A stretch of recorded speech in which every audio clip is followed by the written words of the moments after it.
Pour modéliser un terrain en 3D, la première étape est d'importer la référence qui est le relevé du géomètre.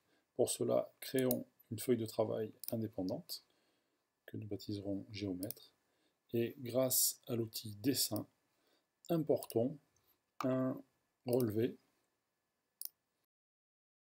Le logiciel nous propose de choisir la valeur d'unité venant du document externe.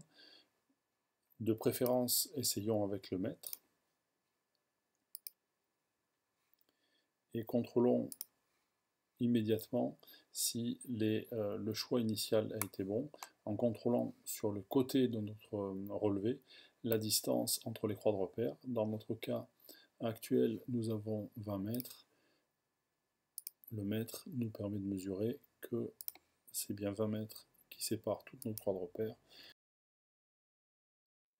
Maintenant que le relevé de géomètre a été importé, modifions le contour du dessin placé pour qu'il s'adapte exactement au cadre réalisé par le géomètre.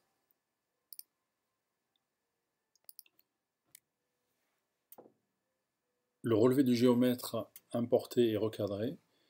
Contrôlons avec la trace le positionnement de notre terrain par rapport au projet et au besoin. Déplaçons ce relevé et orientons-le de manière à obtenir un positionnement adéquat en fonction de notre projet.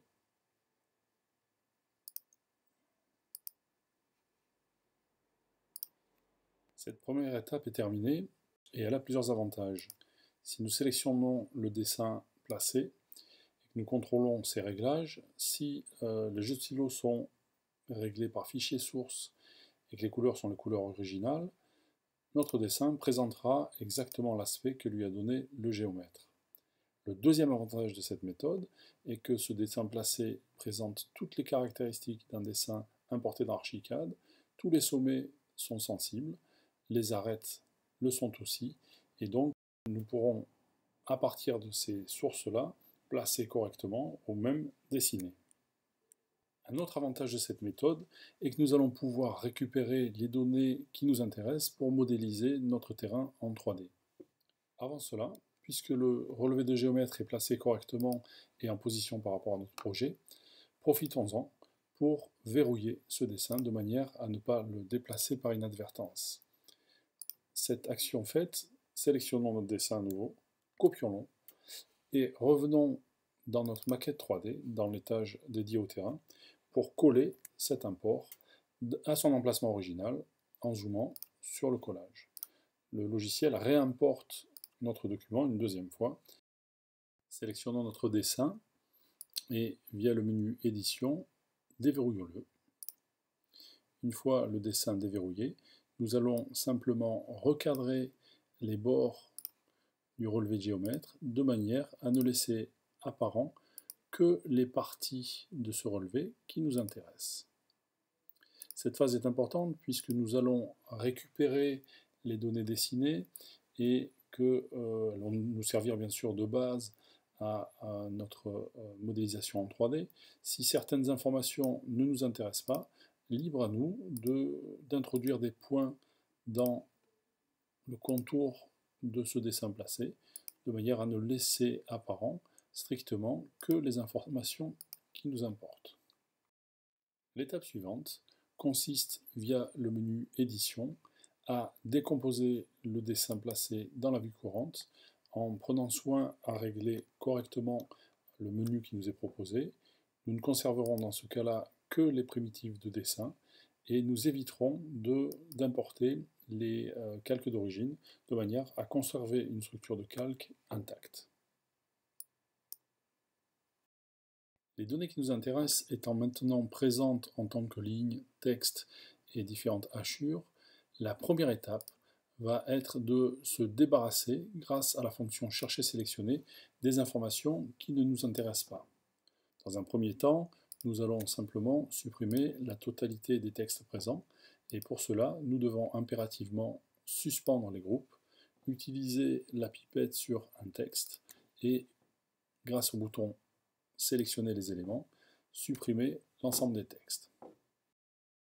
D'autres informations nous intéressent peu, il s'agit des troncs des arbres. Pour les isoler, avec la pipette, nous trouvons le type d'outil utilisé. Ajoutons un critère qui sera celui du stylo. Cela nous permet de sélectionner la totalité des éléments en question, les troncs de nos arbres. Nous pouvons faire de même avec la couronne des arbres. Nous pourrons aussi faire de même avec certaines informations graphiques qui sont moins intéressantes dans notre cas présent. Le travail de récupération des informations du géomètre est maintenant quasiment terminé. Nous disposons du contour du terrain qui nous sera très utile pour la modélisation en 3D. Nous disposons bien sûr des courbes de niveau qui nous seront aussi utiles. Et nous avons dans une feuille de travail une référence externe qui est toujours dans un état parfait, identique à ce qui a été fourni par le géomètre et qui nous servira éventuellement à nouveau de source pour importer des informations complémentaires. Un dernier intérêt de cette organisation, quand nous sommes dans l'étage terrain avec les informations récupérées du géomètre, nous pouvons toujours afficher notre feuille de travail contenant le relevé exact en tant que référence de trace et contrôler soit des altitudes, soit des informations que nous avons effacées, comme la position des arbres. Nous avons toujours, grâce à cette référence, la possibilité de réimplanter d'autres éléments sur la position exacte qui est indiquée par le relevé. La vidéo suivante s'occupera de traiter la modélisation en 3D à partir des informations que nous venons de récupérer.